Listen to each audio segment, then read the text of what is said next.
বন্ধুরা, 1 কাপ সুজি দিয়ে যে এত সুন্দর হেলদি আর টেস্টি ব্রেকফাস্ট বানানো যায়, আজকের ভিডিওটা না দেখলে তোমরা মিস করে যাবে। আর এই রেসিপিটা যেমনই টেস্টি তেমনই বানাতে কম সময় লাগে, মোটে 10 মিনিট লাগে। আর একবার বানালে সপ্তাহে প্রত্যেক দিনই তোমরা বানাবে। তো চলো ঝটপট করে রেসিপিটা দেখে নেওয়া যাক।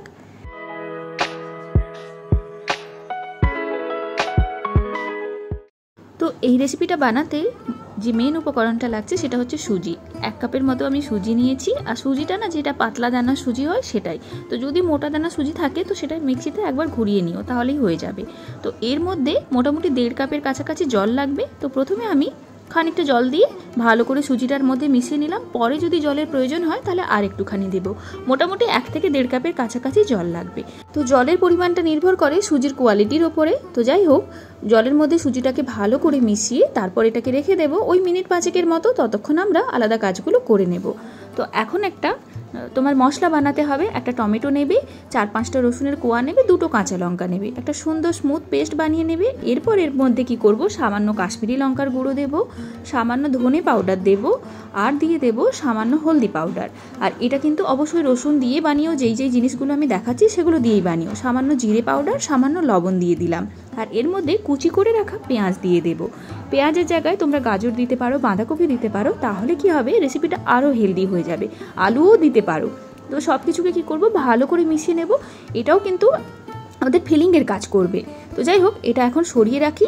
এর মধ্যে কি করব, একটা টিফিন কৌটো বা কেক মোল্ড যা ইচ্ছে তোমরা নিয়ে নেবে। এর মধ্যে ভালো করে কি করব, একটু তেল গ্রিজ করে নেব। তো দেখতেই পাচ্ছ সুন্দর করে গ্রিজ করে নিয়েছি। এর মধ্যেই দেখো বন্ধুরা, আমাদের সুজিটা কিন্তু খুব সুন্দর সেট হয়ে গেছে বা ফুলে গেছে। তো এখন যদি মনে হয় সুজিটা খুব বেশি মোটা হয়ে গেছে তাহলে সামান্য জল দিয়ে দিতে পারো। তো এখানে একটুখানি নুন দিলাম। নুনের পরিমাণটা একটুখানি কমই দিও, মানে যতটা প্রয়োজন তার থেকে একটুখানি কম দিও, কোনোভাবে মিষ্টি দিও না।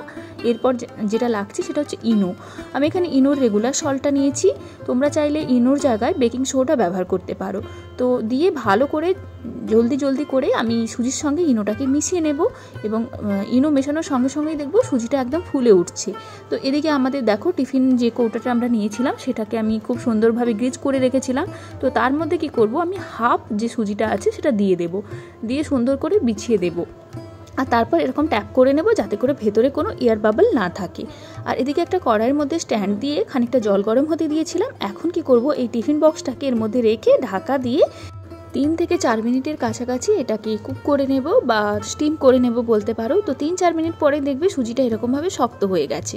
তো এখন কি করব, যে মশলাটা বানিয়েছিলাম সেটাকে সুন্দর করে স্পুনের সাহায্যে বিছিয়ে দেব। পুরো মশলাটাই সুন্দরভাবে বিছিয়ে দেবে। এটা মানে ভেতরে তোমার পুরের কাজ করবে বলতে পারো, বা ফিলিংয়ের কাজ করবে। তো যদি গরম লাগে হাতে তো তাহলে গ্যাসটাকে এখন স্লো করে দিয়ে বা বন্ধ করে দিয়ে করতে পারো। তো সুন্দর করে লেয়ার বানিয়ে দিয়েছি। এখন কি করব, আবার ঢাকা দিয়ে এটাকে মিনিট 2 মতো কুক করে নেব, যাতে করে পেঁয়াজটা কুক হয়ে যায়। কাঁচা পেঁয়াজ ভালো লাগে না খেতে, তাই না? তো এখন দেখতেই পাচ্ছ খুব সুন্দরভাবে মশলাটাও সেট হয়ে গেছে এবং পেঁয়াজটাও সুন্দরভাবে কুক হয়ে গেছে। তো এখন কি করব, বাকি যে সুজিটা আমাদের বেঁচে ছিল, যে অর্ধেক সুজি দিয়েছিলাম, অর্ধেক সুজি তো বাকি ছিল, তো সুজিটাকে এখন কি করব, সুন্দরভাবে স্পুনের সাহায্যে ওপর থেকে আর একটা লেয়ার করে দেব। মানে হলো গিয়ে অনেকটা স্যান্ডউইচের মতো করে বানাচ্ছি। তো দেখতেই পাচ্ছ সুজিটা দিয়ে সুন্দর করে ওপরে একটা লেয়ার করে দিয়েছি।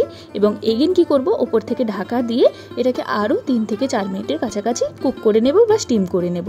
3-4 মিনিট পরে দেখতে পাচ্ছ সুজিটা একদম সেট হয়ে গেছে উপর থেকে।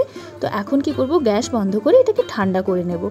তো বন্ধুরা, এখন এটা একদম ঠান্ডা হয়ে গেছে। তো সাইড থেকে এমনিতেই ছেড়ে আসছে, তারপরেও আমি একটুখানি চাকু দিয়ে এটাকে আলগা করে নিলাম। আর তারপর কেককে যেমন ডিমোল্ড করে এটাকে সেই রকম একইভাবে ডিমোল্ড করে নিলাম। আর দেখো খুব সুন্দরভাবে এটা ছেড়ে বেরিয়ে আসছে। ওপর থেকে একটু ট্যাপ করে দিলে খুব সুন্দরভাবে খুলে চলে আসবে। আর আমরা তো এই তোমার টিফিন বক্সটাকে খুব সুন্দরভাবে গ্রিজ করেই রেখেছিলাম। তো দেখতেই পাচ্ছ আমাদের সুজির স্যান্ডউইচ বা যাই বলো সেটা রেডি হয়ে গেছে। এখন ছুরি দিয়ে তোমরা তোমাদের পছন্দের মতো শেপে কেটে নিও। আমি মোটামুটিভাবে 4 কোণা করে, মানে ওই স্কোয়ার করে এটাকে কেটে নিচ্ছি। তোমরা চাইলে আলাদা রকম শেপেও এটাকে কাটতে পারো। তো কেটে নেওয়ার পরেই কিন্তু আমাদের সুজি স্যান্ডউইচ রেডি হয়ে যাবে। আর এটা ভীষণ টেস্টি হয়, ভীষণ হেলদি তো হয়ই হয়, সেটা আমি তোমাদেরকে বললাম। তো তোমরা যদি কেউ মানে স্ট্রিক্ট ডায়েট ফলো করো বা খুব হেলদি খাবার খাও তাহলে এই অবস্থাতেই এটা খেয়ে নিতে পারো। আমি কিন্তু এটার সঙ্গে আর একটু কিছু কারিগরি করব।